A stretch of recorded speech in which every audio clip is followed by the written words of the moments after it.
This is my STIHL BG 86 2-cycle gas blower, and yesterday while it was in use it locked up and shut down. And when I say locked up, that's what I'm talking about. The flywheel just locked up and will not spin. I do not think it's a problem with the pull cord.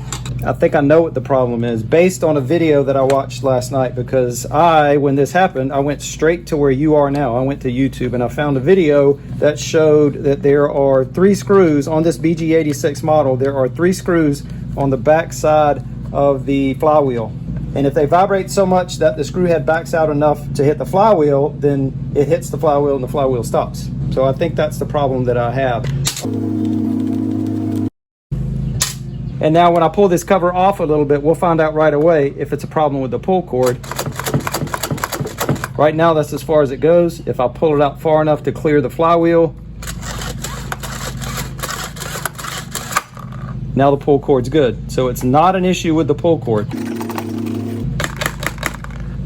Look at those metal shavings.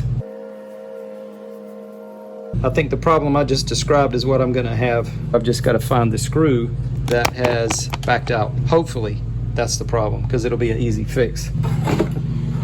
So I see one screw right here. That head is not backed out. I see another one on this side. That is not backed out. So there must be one back here. And yes, there is. I can clearly see the screw head sticking up. That has backed out, and that is what the flywheel is hitting. So let me zoom in on it a little bit. See how it's backed out? And that flywheel is hitting against that screw head. And also one of the fins, I guess you would call them, on the flywheel. See where it's broken right there? It's cracked. So that's my issue. Apparently it's pretty common with these BG 86 blowers and maybe some other STIHL models. So to fix it, I've got to get the flywheel off. The nut that holds that flywheel on is 13 millimeter. Put a screwdriver in here and use this as a brace. So I hope it's going to break loose. All right, so there's the nut. So now I'm gonna have to get the flywheel itself off. All right, let me get a punch.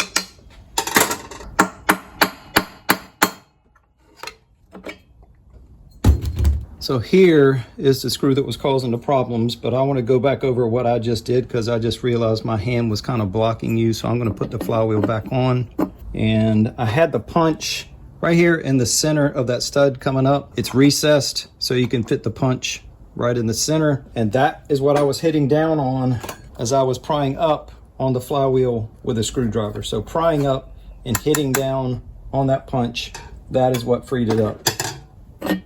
And now with the flywheel off, we can clearly see that screw right there. See how loose it is? That is what had backed out far enough so that the head was hitting the underside of the flywheel. This one's actually loose also, but not as loose. And this one's tight. And those metal shavings that we looked at earlier, here's a few more. They came off the bottom of the flywheel. See all those shiny areas? That is where the head of the screw was scraping on the underside of the flywheel. And that one that's broken is right here. And there's another one with a chunk taken out of it. This must be when it finally backed out far enough to catch the flywheel and stop it and cause the engine to shut off. So what we got to do now, get these 3 out, get all this cleaned up, put some thread lock on those 3 screws and put them back in.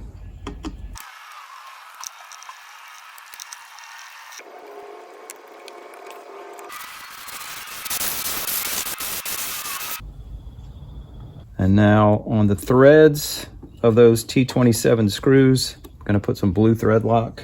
This is from Harbor Freight. Prevents threaded metal fasteners, nuts, bolts, and screws from loosening. I'm not going to tighten that up until I get all 3 started.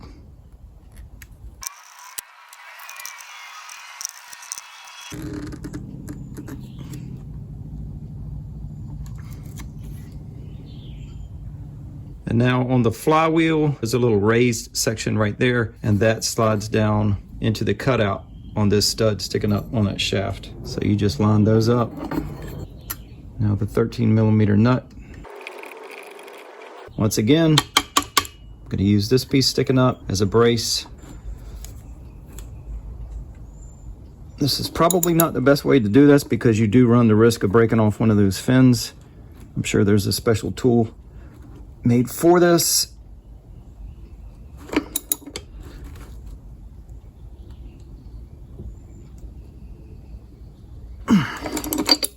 Got the cheater bar in the ratchet. I'm gonna see if I can get it just a little bit tighter. And nope, that's as far as it's gonna go. Let's get that cover back on, see if it'll run.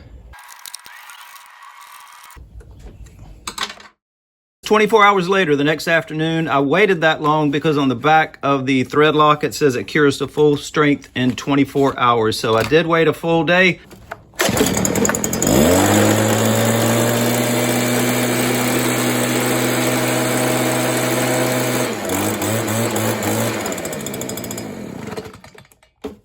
All right, thankfully it's running well. Seems to be no permanent damage. And top left corner right now, I'll put a link to the video that showed me what the problem might be with mine. It was posted by Chickanic. So watch that video also if you're having an issue with your STIHL BG 86 or BG 85 blower. If yours just shuts off or if you can't pull the pull cord out, check it out and you might have the same issue. But watch that video as well, top left corner.